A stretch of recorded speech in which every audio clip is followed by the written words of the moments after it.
Hello friends, എന്തൊക്കെയുണ്ട് വിശേഷം? അപ്പോൾ ഇന്നത്തെ റെസിപ്പി ഈസിയസ്റ്റ് സോയ ഫ്രൈ ആണ് കേട്ടോ. അപ്പോൾ അത് സോയ എടുത്തിട്ടുണ്ട്, സോയ ചങ്ക്സ്.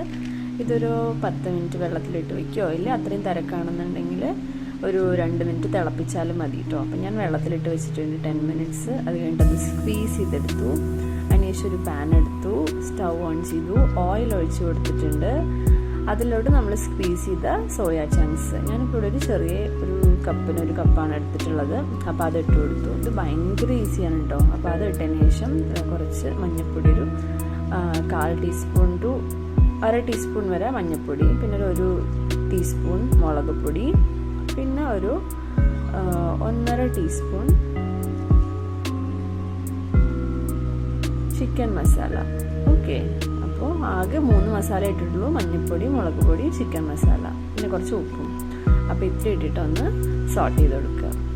ചെറുതായിട്ടൊന്ന് മിക്സ് ചെയ്താൽ മതി കേട്ടോ. ഇത് ഭയങ്കര ഈസിയാണ്. ഇതിനധികം ഓയിലോ ആവശ്യമില്ല. ലഞ്ച് ബോക്സിലോട്ടൊക്കെ സൂപ്പർ ഈസി ആയിട്ട് നമുക്ക് ഉണ്ടാക്കാൻ പറ്റുന്നതാണ് കേട്ടോ.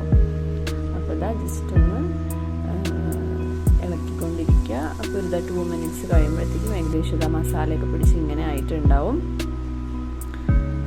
കണ്ടോ എന്ത് രസമറിയോ കഴിക്കാനായിട്ട്. ഇത് വെറുതെ കഴിക്കാൻ നല്ല ടേസ്റ്റാണ് കേട്ടോ. അപ്പോൾ ഇപ്പോൾ ഏകദേശം ഒരു 5 മിനിറ്റ് ആയിട്ടുണ്ട്. ഓൾമോസ്റ്റ് റെഡി ആയിട്ടുണ്ട്. അപ്പോൾ ഇത്രയേ ഉള്ളൂ പണി. ഭയങ്കര ഈസിയാണ് ഇത് ഉണ്ടാക്കാൻ. പിന്നെ ഞാൻ കുറച്ച് മുളക് നടുകൽ കീറിയിട്ട് ഇട്ടുന്നുണ്ട്, പിന്നെ കറിവേപ്പില കേട്ടോ. പച്ചമുളക് ഇടാം. ഇത് ഞാൻ ഇട്ടിട്ടുള്ളത് കാന്താരിയാണ്. അപ്പോൾ അതും കൂടി ഇട്ടിട്ട് നന്നായിട്ട് മിക്സ് ചെയ്യുക.